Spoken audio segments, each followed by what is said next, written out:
எவனாச்சும் இந்த காட்டுறோம் பாருங்க, ஒரே நிமிஷம். எவனாச்சும் இந்த சோப்பு விளம்பரம் பண்ணீங்க, பிய செருப்பாலேயே அடிப்பேன் நான், பார்த்துக்குங்க. என்ன மயிருக்கு வந்துடுவாங்க. உண்மைதானே சொல்கிறேன் நான். என்ன இது விளம்பரம், வெட்டி விளம்பரம் எதுக்கு பண்ணுறீங்க நீங்கள் தேவையில்லாமல்? ஒரு சோப்போட விலை என்ன? ஆமாம், வெட்டி விளம்பரம் நீங்கள் எதுக்கு பண்ணுறீங்க தேவையில்லாத வேலை. நான் 2-3 மாசமா போடுறேன், நானும் போடுறேன், வீட்லேயும் போடுறாங்க. ஒரு பிரயோஜனம், அலர்ஜி வந்தது தான் மிச்சம். ஓகேவா?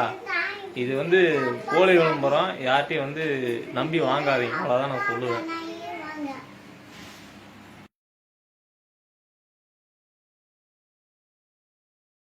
என்னம்மா? ஆகாதுமா, லூசுமா, இது வேஸ்ட்டுமா, வாங்கினதே வேஸ்ட்டுமா,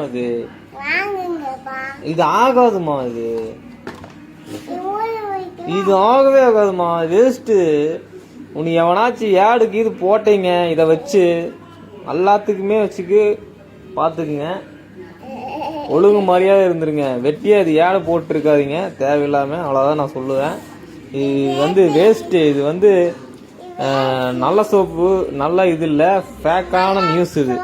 சரிங்களா? இது ஃபேக்கான நியூஸ். இது வச்சு ஏடெல்லாம் போடுறாங்கல்ல, அவங்களுக்கெல்லாம் வெட்டியா வேஸ்ட் பண்ணாதீங்க. வெட்டி இதெல்லாம் சோப்பே ஆகாதது. 2-3 மாசமா யூஸ் பண்ணி ஒரு பிரயோஜனம் இல்லை. கை பாருங்க எப்படி இருக்குன்னு. அலர்ஜி வந்தது தான் மிச்சம். இங்கே பாருங்க, அலர்ஜி வந்ததுதான் மிச்சம். இது யாரை நம்பி, மக்களே, இது யாரும் நம்பி இதை வாங்காதீங்க.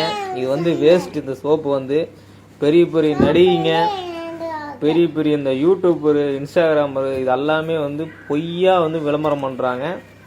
வேஸ்ட். இது ஃப்ராடு. இது என்னது ஃப்ராடு தாமா, வேஸ்ட் தாமா இது. இது ஆகாத பொருள் என்னை பொறுத்தளவுக்கு. இது வாங்கறதுக்கு லைஃபாய் இது வாங்கி குளிச்சுக்கலாம், அதுதான் நல்லது. புரியுதுங்களா? வேஸ்ட்டாக உங்கள் காசை வேஸ்ட்டு பண்ணாதீங்க.